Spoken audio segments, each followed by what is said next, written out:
Welcome back to Rich Lessons podcast. You know, we're keeping it rolling, keeping it consistent, keeping it, Look at I was about to us. say on time, but I don't know about that today. Today we want to talk about some relevant and current news. There's so much discourse happening online with the tariffs, particularly around like China and Canada, Mexico. There's a lot of conversation around a lot of Chinese vendors coming online, basically saying, oh, you know that thing that you just bought? We make that for 5 cents over here. Or that Lululemon that you love? Yeah, we make that in our factory. Yes. But I think there's some truth and some untruths about it. And it kind of tells me, it lets me know how easily people can be manipulated and how you can shift someone's reality in a matter of seconds if enough people say it. Yeah. If enough people repeat it and say it over and over and over again, at times it becomes people's reality. And so when I see stuff like that, I immediately start like fact checking. I'm like, where that came from? Let me go see. Let me go fact check that. And some of it, like I think if you think of like a Tide Pod that you throw in your washer, we're paying maybe for a bucket $20, $15, $16 for it. Are they making that for 50 cents? Heck yeah, right? But some of the other stuff, I'm like, I don't know about that. Let me go fact check that. Yeah, I saw someone who I believe it was Louis Vuitton, and she was saying that either she worked there or someone she knew worked in the actual factory, and that they don't outsource some of the things that people claim they could get. So I do think it's true, although I will put a disclaimer that I have not done the fact checking behind it. But it seems that it's true that in some cases they can get the same type of leather or the same type of threading, so they can make you the same type of bag, but it's not the actual bag that is being made inside of like the Louis Vuitton. Right, it's a replica. So I think that's the thing that people are also kind of confusing in a way. And some people are not confusing it. They're just like, well, I can get the exact same bag with very similar material, and I just get it for much cheaper. I just think it's interesting because I actually thought everybody just knew that already, and I think I'm more so amazed at how many people didn't know. What part? That you can get like replicas for almost. Oh yeah, well people know about DH Gate, right? So I do think people know that you can get replicas because the craziness around like Walmart selling the Hermes bags was like a thing. If you go to New York, like it's like you're walking past like people that it looks the exact same. Yes, you have to really know fashion. Yes, to for know sure, the difference. To be able to know the difference. I think people are confusing. Is this the exact same bag for cheap? Or is this a replica of a bag that is high end? And I think that is like a mix because like Dior a year ago, they were like, oh, it costs like $600 to make a Dior bag. People was like, oh my God, I can't believe they're charging $4,000 and it took them $600 to make this bag. Yeah. Now, it's more astonishing to me that people don't realize, everything's marked up. Yes. Every single thing. Like whether or not you bought those $100 shoes or the $20 Tide Pods, everything is marked up because you're not just paying for the item, you're paying for, and particularly, let's just talk about luxury since we're talking about luxury bags. For a name. You're paying for a name. You're paying for them to ship it here. You're paying for them, that experience you get when you walk into a Louis Vuitton store or an Hermes store. You're paying for experience. You're paying for the overhead on that building. Like you're paying for the employees. And so for people to think that you're about to get something at face value is more astonishing to me than anything else. Well, it's funny because we talked about this yesterday. I don't think everybody actually understands the front to end of how business works. Yes. Also, so I think you're right. I think people are like, oh, well, instead of me paying, $2,500, I can get it now for $25 or $250. But again, the same experience. You don't get the same experience. You don't get. It's so much more that comes with it, and I think people don't consider that. Like you're not. It's just no difference from people say if you get in a car, we drove here. Yes, any car can get you from A to Z. My grandma can say it all the time. I just trying to give me a car to get me from A to Z. Okay, but do you want to ride in luxury or do you want to ride in something, that's good but nice, a nice Camry, a nice Honda, which are very nice cars and they last forever? my dad had a car that literally he only got rid of it because it got rid of him. Like you said about your Jeep. Like My Jeep. my dad was still driving his 2006 Dodge Ram until like last year, and it's literally because he had fixed on that truck so much to the point like he couldn't fix on the truck Yeah. anymore. So I think it's just you have to decide. But I think the point of all of this is people are almost just like, oh my gosh, I can get this thing from like China, which is also the more interesting piece because of the tariffs, of course. I think this morning there's some news about 245% now being the thing on tariffs. And I think the thing what's really interesting more than anything is when I'm seeing people from other countries now just kind of being like, yeah, you Americans, like you realize like you need us more than we need you. Or you realize like in our house, there's nothing in my house that I need that's like made in the US, but go to your house and tell me what's all in your house is made in China. I think that's also just been an interesting piece of like seeing the dialogue online of that.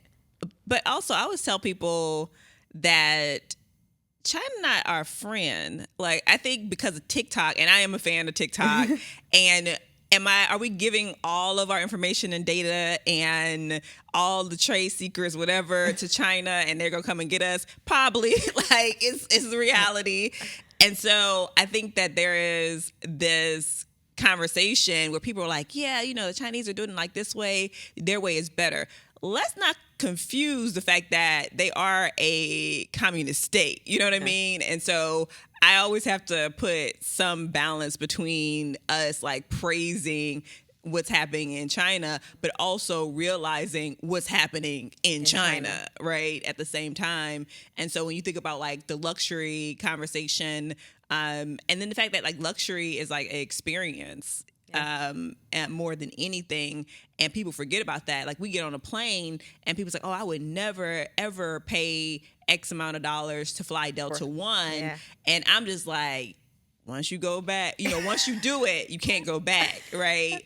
Because the experience changes your entire mindset around what it means to travel very long distances. Like I went to South Africa and that was like a 20+ hour flight, and my body just, oh girl, economy would be a very hard flight for me to fly 20+ hours.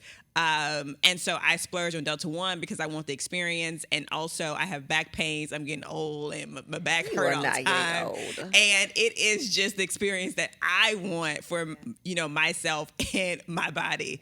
And so I think about that in like the terms relationship with this conversation and the impact of tariffs on even vehicles, like you mentioned vehicles. And trade and how that's going to be impacted in small businesses. Now, one thing I think about when I think about small businesses and their impact, and we had like Tia on here, she has a small boutique. Small business, yeah. And because she cannot buy in such large quantities, right, it's going to hit her harder than it may hit someone else who can buy in large quantities, right, where they can bring down the shipment costs. And so a lot of businesses, because of that, are going to go under. Yeah. But there's one thing about a permanent recession, or whatever people think is coming, is that this is the time where if you can survive it, your business is going to thrive 10 times more because your competition didn't make it, right? It's true. I didn't think about it that way, to be quite honest. I didn't think about the fact that clearly I thought about the fact that so many companies are going to go under, because I've seen a lot of small business owners speak out and say, hey, we have to pass, like that's a tax on us and we're having to pass that cost on to the customer. Mm-hmm. But is a customer going to pay what's costing $12 now? Is a customer going to pay $50 for that? Likely not. So I definitely have seen the small business owners speak out about their frustration, speak out of fear. And so you're right. The ones that survive, they'll be in a special category. But it's that's the thing. I think also it's the trickle down effect. It's the small businesses are going to go through a hard time because it's going to be way more expensive. But it's also, if we're going to a recession, which I believe J.P. Morgan upped their prediction to, I think it was like 60%, 70% last week, earlier this week, they were going to go into a recession.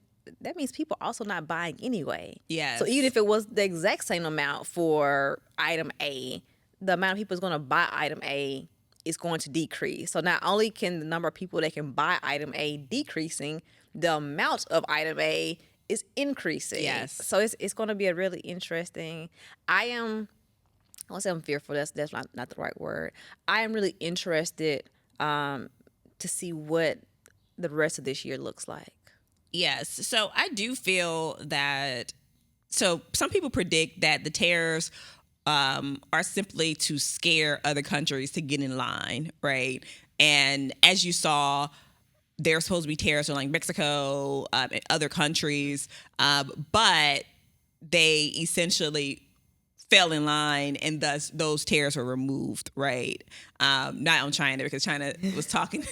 They was talking they stuff, and they doubled down on China. But for the other countries, it was kind of lifted, right? And so you see the most contention around like Canada and China, because they essentially, spoke out and all these other things. The other thing is people are like, oh, you're trying to essentially throw a tariff on a country that you owe money, right? And so that's another part of the discourse around what's happening right now. But people do believe that this is like a setup for something better down the line that's has yet to show itself. What do you right? think? I don't know, but I do feel that there has to be a shift, right? Just because it doesn't make sense to tank the economy the way it is happening now. So when you think about like stocks, right? And so again, people are like, oh, this is the time to actually invest. This is the time to really buy get the dip, in buy the and dip. buy the dip, because you're gonna come back around tenfold. And I will say, I agree with that, right? Like now is the time if you can afford to buy, because more than likely those stocks will rebound tenfold, right? And when I open up, I'm like, oh Lord, I don't even want to look at the stocks right now. What is Nancy doing? That's what we got to ask ourselves. Nancy probably don't even know what she's doing right now, but she's probably buying the dip for sure. Which is a whole nother conversation around whether or not politicians should be able to even play in the stock market. If you think about like AOC and others, they essentially trying to bring a bill so politicians cannot play in the stock market, because essentially they manipulate it to their own advantage. The market has 100% been manipulated as of late. I mean, did you not? The fact that the president literally got on TV and was to his billionaire friends, hey, didn't you make 250 billion, or you made 2.5 billion? Like this is literally market manipulation, like dead in our face. But some people believe like that exactly is what it is, right? It's no more than opportunity to make wealthy people wealthier. Oh, I believe that 100%. Right. And then to retreat, right, and let the market return back to normal. But there's only so much you can do before you permanently like damage something, and it takes like years and years for it to recover. Particularly when you think about like the housing market, interest rates, and these are some of the things that we need to lower for us to really kind of see what's going to happen inside of the market and the economy.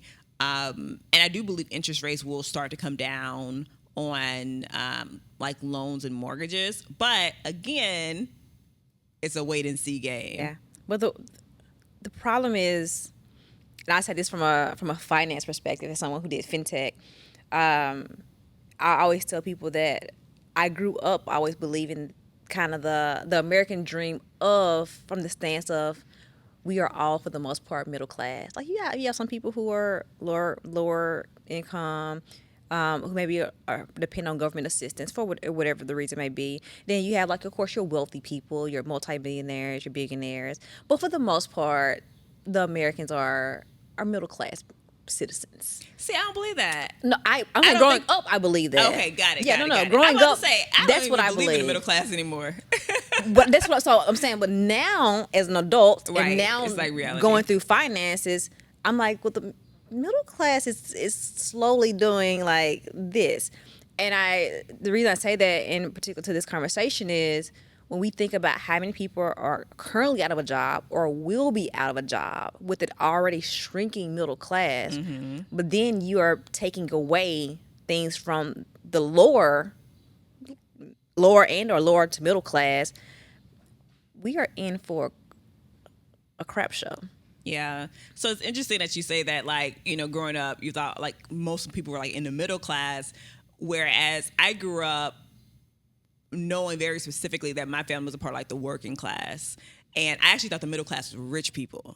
Like, Really? I remember like going to school and my friends would invite me to their house and I used to go to their house and, you know, they had a 2-story house. And have you ever saw those memes and the conversation on social media about what item in someone's house, if you saw, you thought they were rich? I have seen those. Okay. So for me, 2-story house, a pool, a lot of snacks.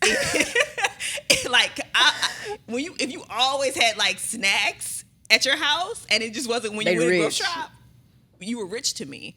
And so I knew that I grew up in like a lower to working class family, and a lot of my friends were middle class, and I thought they were just rich. But now as an adult, I realized that, you know, they were probably living paycheck to paycheck too. The amount of people who drive luxury cars, wears luxury, but are living paycheck to paycheck, it's a whole different podcast. But I just want to say that is absolutely true. Yeah. Like, but I definitely, now same family wise, definitely working class. But I always thought most people in America, the American dream, most people were middle class. Yeah. And like I say, now as an adult, someone who's built a fintech company, someone who knows finance now, it really, it scares me, it bothers me for those who, people like my grandmother. People like my great aunt, like people, Social Security is a big thing for them. Medicaid, Medicare, SNAP, like those things. And I'm like you about when we talked about on the episode of The Cost of Success about like it's hard for me to let a willing, able adult borrow money. Yeah. But in this case, I'm not talking about a willing, able adult who can go get a job, even if it's at McDonald's. I'm talking about those who are 60, 70, on disability, needs have their Social Security because they put their years and their time into the system to get back out, you know, Social Security or any different things. Those are the people that, you know, for me, I'm just kind of like, what happens to them? Because not everybody has family that can say, it's okay, aunt, come live with me, mom, come live with me. Everybody doesn't have that. So for the ones who are very dependent on some of the exact same programs, that as a whole, we're looking, this administration is looking to cut out. So from the tariffs to the federal jobs I just think it's really interesting because what does it look like for us as a whole? Yes. And, you know, that's why I think spending too much time on fussing over, you know, how much a luxury bag really costs to be made. And it's like grandma, Social Security is being taken and she can't even call the Social Security office anymore because they got rid of the telephone numbers, right? You had to get online and grandma don't even have Wi-Fi in her house. Right. Is probably more important than how much a luxury bag is. However, it really goes back to the same sentiment though, right? And because I do feel that some of the conversation online, even related to like luxury, is attached to not having. And so it's somewhat built up of like resentment, right? For people who are spending thousands of dollars on luxury bags when so many other people have so little, right? And so I think it's more of like, ha, you spent all that money and my bag costs $50 and your bag costs $50. And guess what? You paid $5,000 for yours. And so I think some of that discourse is actually from a place of like resentment because of the haves and have-nots. And I think that is what like is fueling that conversation. And ultimately the have-nots and why people are in a position where they feel like they cannot get to the next level, they can't make more income. It's all this cyclical effect, right, that boils down to some of the conversations that we're having, small businesses and their impact with tariffs, the ability of people to have better wages, right? And so all of this is relevant and connected in some form or fashion. And I think that people just seem to oftentimes put them in like siloed box. And at the end of the day, we all are trying to ensure that we have a good quality of life, Yes. whatever that means for you. Yeah. The have and have nots is a real thing, and I agree with that. I think that's actually a big part of the conversations that are being had online. You know, when the Chinese are now coming out and saying, "You want some good furniture? Here's the website you go to for that." Yeah. Hey, you want that bag?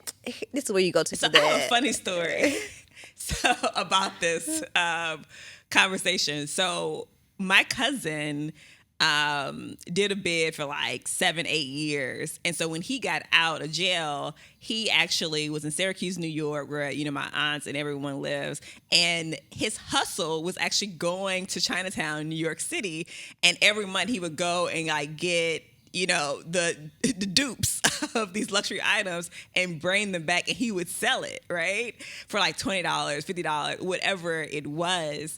And he made like a good living until he figured out how to get back on his feet and do what he needed to do. And now he's doing like amazing, and he doesn't sell dupes in Chinatown anymore. But it was like a hustle that worked for him.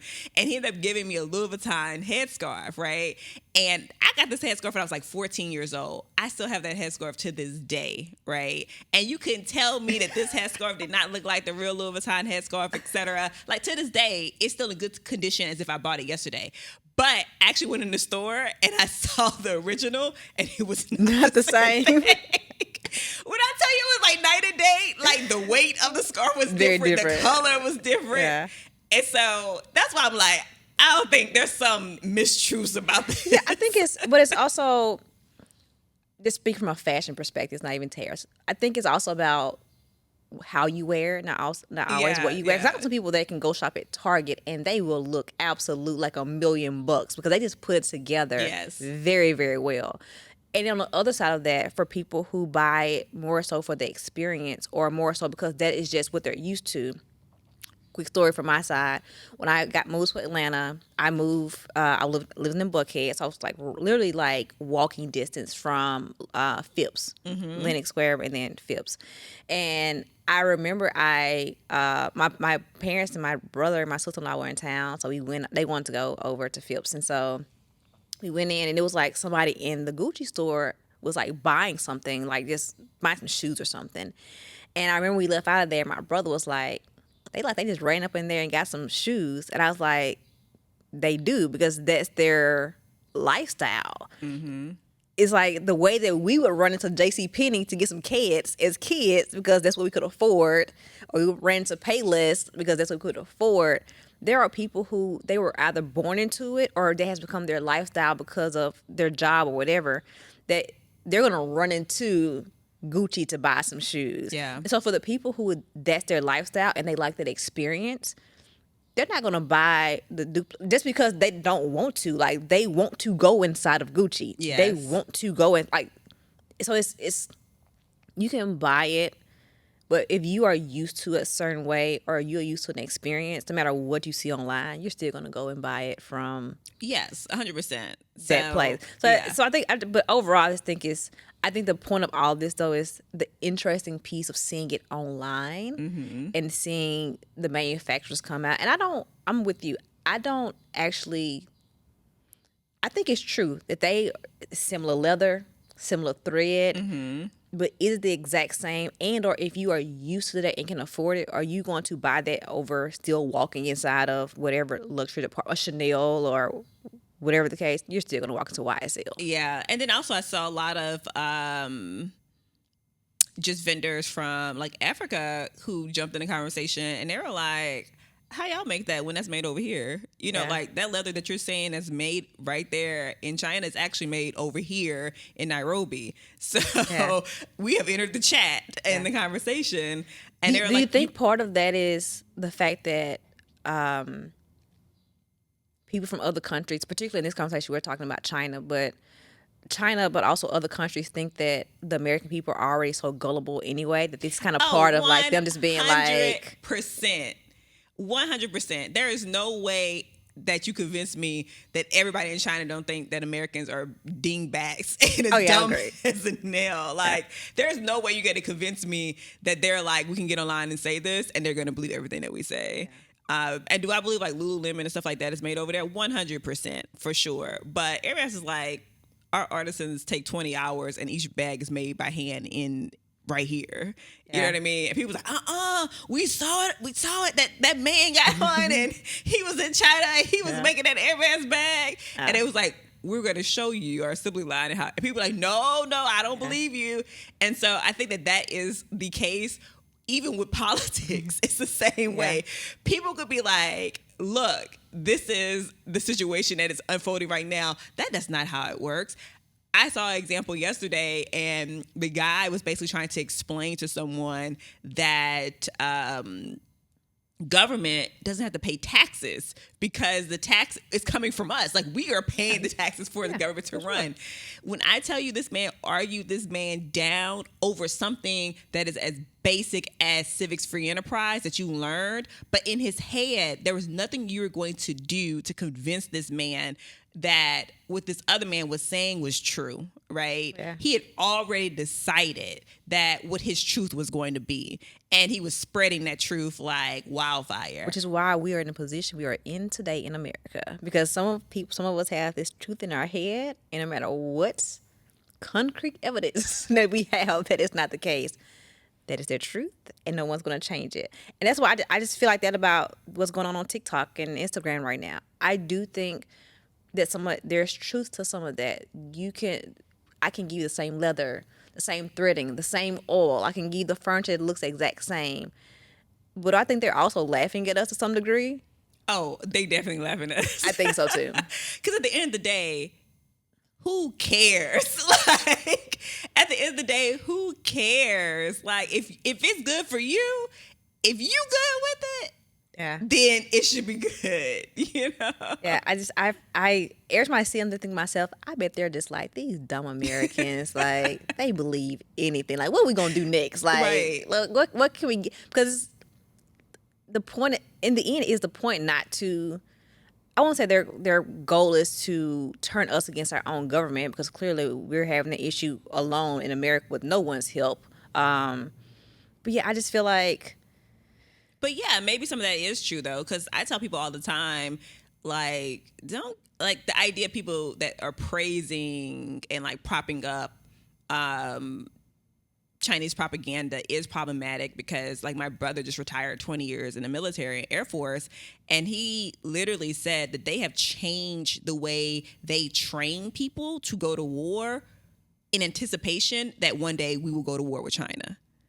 And so it's the reason why they want to ban TikTok actually is probably a national security issue, right?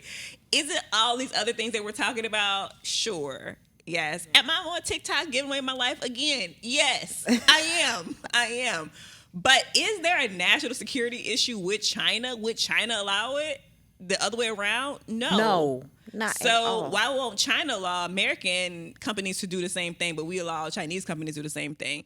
There's a problem. And perhaps some of this, and this may be an unpopular opinion, is for the betterment of America long run, because maybe we should not be so dependent on items coming from China, places. Right? Yeah. And other places in general, but particularly from China, who are not our friends, right? Who if anything, is predicted to eventually be the world power.